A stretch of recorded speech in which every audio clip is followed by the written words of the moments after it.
Fy hoff beth i am astudio'r Gymraeg fel pwnc yw'r ystod eang o fodiwlau sydd ar gael, o'r modiwlau fwy llenyddol i rhai sy'n ymwneud â gramadeg ac wedyn y rhai fwy hanesyddol.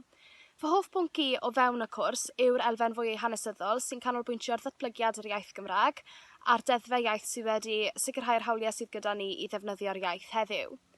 Penderfyniais i astudio'r Gymraeg yn y brifysgol oherwydd y Gymraeg oedd fy hoff pwnc i yn yr ysgol ac roeddwn i eisiau dysgu mwy am ddatblygiad yr iaith ac am lenyddiaeth ein gwlad. Ar y pryd hefyd, roeddwn i ddim yn siŵr beth o'n i eisiau wneud yn y dyfodol ac ar ôl graddio, felly byddai astudio'r Gymraeg yn cadw'r opsiynau hynny yn agored, ond hefyd yn gyfle i fi ddatblygu fy sgiliau Cymraeg.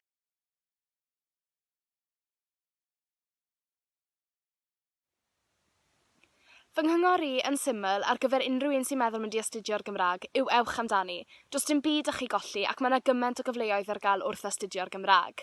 I ddechrau gallwch chi ddatblygu eich sgiliau Cymraeg, ond hefyd gynyddu eich ymwybyddiaeth am hanes a llenyddiaeth ein gwlad sydd yn rhan mor bwysig o'n diwylliant ni.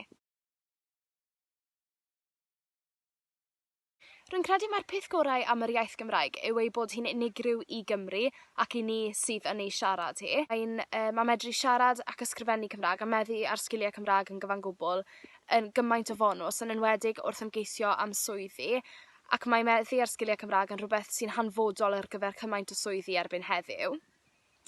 Yn y dyfodol, rydw i'n gobeithio cael swydd naill ai myd cyfieithu neu rhywbeth i wneud â pholisi a iaith.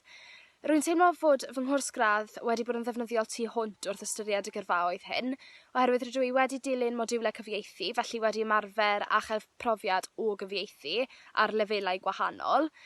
Ac wedyn ran polisi iaith, rydw i wedi dilyn modiwl statws y Gymraeg oedd yn canolbwyntio ar sut mae'r iaith Gymraeg wedi datblygu ar draws y canrifoedd.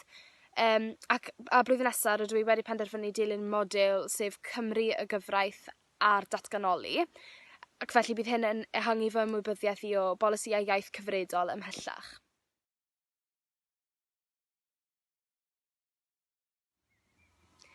Yn bendant, mae gradd yn y Gymraeg wedi bod yn ddefnyddiol ar gyfer fy nyfodol, oherwydd mae wedi fy ngalluogi ddatblygu cymaint o sgiliau amrywiol, gan gynnwys rhai llafar ac ysgrifenedig, ac mae cymaint o gyflogwyr yng Nghymru yn chwilio am bobl gyda sgiliau Cymraeg da ar hyn o bryd.